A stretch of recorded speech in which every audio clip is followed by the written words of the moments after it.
Dude, why haven't you answered my email? Well, your email message was so long and poorly written that I didn't understand it, and I didn't dare to start a dialogue. Maybe I should have a talk with your boss. Maybe you should email him.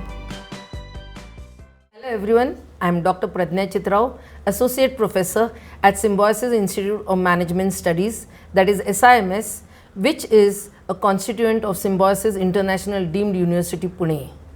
We saw just now that emails are a part and parcel of our 21st century business world, and that we must learn to write good emails in order to get our work done efficiently. There is no way out of it. There was a time when emails did not exist, and the reason was because there was no technology. There was a time when mankind depended on animals and birds who were trained to deliver messages and letters to everyone. But thanks to the 21st century technology, which has resulted in the advent of the internet, we have got emails. Emails are a form of communication which do away with the need of sending across messages by post or through animals or through birds. So we can send them across instantly. That is the best part. It is therefore a boon because our messages which we want to convey to the recipient can be sent across immediately.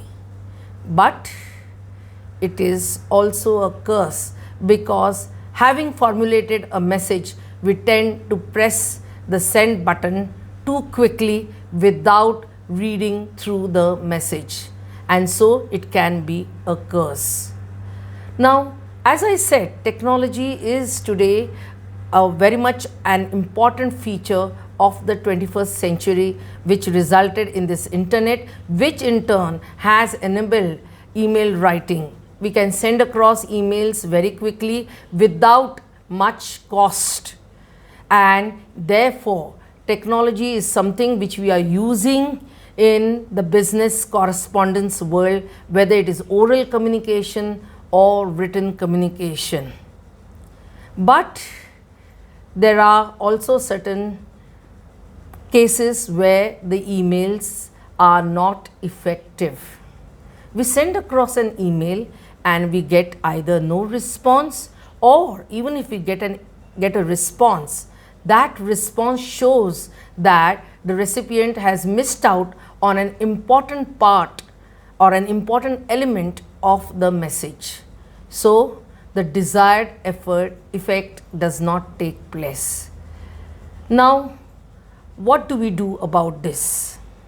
First and foremost, we must remember that emails, they come across as very informal in nature. The fact that we use emails or messages which we send by email to friends, to relatives and to colleagues in a very informal way, we tend to consider email writing therefore as a very informal form of communication.